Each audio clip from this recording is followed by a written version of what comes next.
tingin ko yun din. At tingin ko, bukod sa takot, may pinoprotektahan din po. Una, nasa sentro ka ngayon ng mga pagpuna at sinasabi ng ilang kongresista na takot kayo at may pinoprotektahan si Vice President Sara Duterte kaya nauurong daw ang impeachment proceeding. Senador, sagot. Igan, hindi ko trabaho tulad ng mga kongresistang yan. Maging sunod-sunuran at sumunod sa gusto ni Speaker Romualdez. Ang Senado ay Sandali.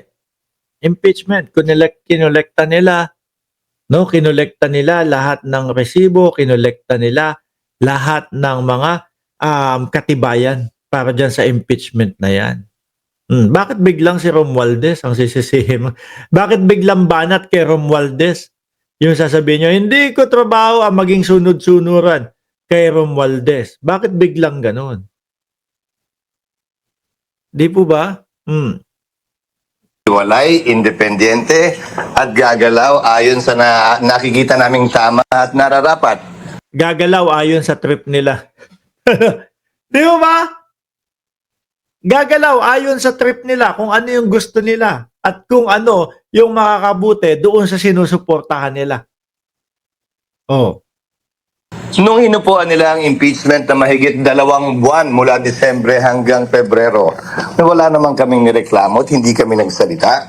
Ngayon, wag din nilang panghimasukan ang desisyon at gayon din pagpapasya ng Senado kaugnay sa bagay na ito. Opo. Kung nabagit nyo pong sinusunod nyo lang ang batas, pero ang balik din sa inyo yung forthwith, no? Yung agad-agad. Correct. Diba, ang sasabihin ni Chis dyan, sila naman din nagturo. Sila naman din hindi nila inagad-agad kung matatandaan nyo 5 mga kababayan, isinumite. Alam ko meron pang asa-6 at asa-7 mga bossing ang Senado. So, ano ba talaga yung, bakit iba-iba interpretasyon? Although yung mga framers ng konstitusyon, binabanggit na nga na dapat walang delay, Senador. Nangyari, Igan, mahaba yung sagot, pasensya na. Okay. Nakalagay sa rules ng Kamara, the Secretary General shall immediately transmit to the Speaker, hindi forthwith anumang impeachment complaint na inihain. Hindi yan sinunod at ginawa ng Kamara. Oo, kaya gagawin nyo ganun din. Gumagante. So dahil po sinasabi nila o dahil paniwala nila hindi sinunod ng Kamara, kaganti kami sa inyo, hindi din namin susundin. Ganun ba, Chis? Immediately ang nakalagay sa rules nila, Tapos ngayon, babalik. Malay nyo yun na yung pinaka-immediate nila. Dahil mga ngalap ng mga ebidensya, mga ngalap, kukolektahin lahat ng pangangailangan nila bago ipasa sa inyo. Kayo, meron ng ilang buwan na yung binigay niya? Tapos, hihingi pa ng another 1 week? Kami at sasabing forthwith, immediately, ibig sabihin yan, kung yung mga prosecutor mismo, kung yung mga nagreklamo mismo ngayon, pabanjing-banjing noon. Hindi mo pwedeng sabihin yon na pabanjing-banjing. Hindi niya po pwedeng sabihin yon mga kababayan. Siyempre, prosecution mga bossing. Bago yan, maghain nung kanilang reklamo, kukumpletuhin nila yung mga kailangan nila. Ayaw nilang mapahiya, ayaw nilang mabasura lang yung gagawin nila. Nakumpleto, 5, sinumite na sa inyo. Kailangan planchado sila Di po ba? Kailangan planchado sa kanila. Kasi isang mali o isang maliit o isang papel lang ang kinulang, pwede nang maging basura yung pinaghirapan nila. Di ba, Chis? Ngayon, dahil nga ang feeling mo binagalan nila o pabanjing-banjing, ginagantihan mo. Ganun ba? Huwag naman sila biglang magmadali ngayon at pumapormang pinagsasabihan kami sa dapat naming gawin. Okay. Pangalawa, yung karanasan natin kay Chief Justice Corona, former President Estrada, at yung mga naudlot na impeachment tulad dun kay Mercy Gutierrez na ombudsman dati. Opo. Lahat yon Mercedes Gutierrez, tama. Hindi ako nagkakamali. sinampa yung impeachment bago mag-recess, nagsimula ang trial pagkatapos ng recess. dahil bawal mag-impeachment trial kapag walang sesyon ng Senado. Oh, halos parehas lang din ho yun, mga bossing. Kaya lang yung kay Cheese, humingi pa ng palugit. Tapos sa kanya palang pag-aaralan daw ho. Yung impeachment, yung mga rules ng impeachment. Di po ba?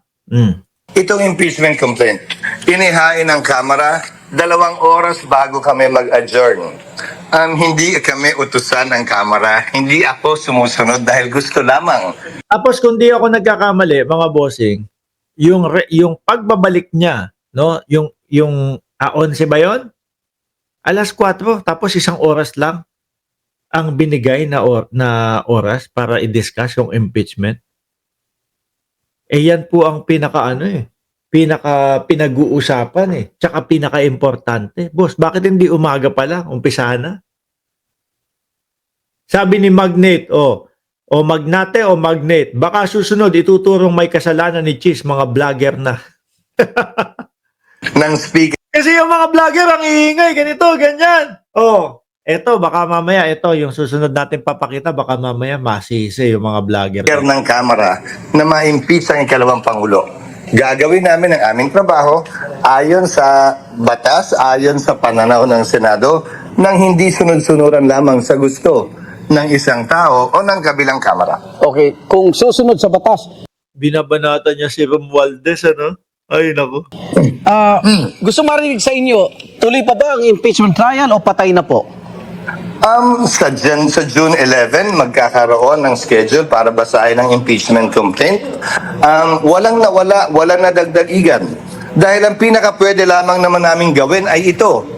Mag-issue ng summons, mag-convene, sumumpa, mag-issue ng summons. Hanggang dun lang.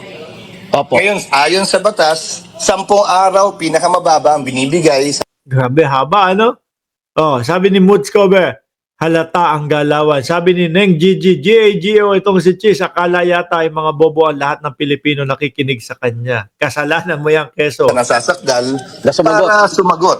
So kung June 3 kami nag-convene, 10 days para sumagot, hindi pa namin alam kung hihingi siya ng extension. So June 13 siya sasagot. Kung June Kung sinasabi ng Vice Presidente na handang-handa na siya, bakit niya paabutin o tatapusin o ilalaps yung 10 days? 'Di ba? Kung handang-handa ho, ako mga bossing, ganun ho kasi ang ugali ko Ugali ko, kapag kaalam kong nasa tama ako at kaya kong ipagtanggol ang aking sarili, hindi ko na pinagtatagal. Gusto ko matapos agad yung problema ko. Gusto ko maipaliwanag ko agad yan. Yung unang araw na pinadala ng summon,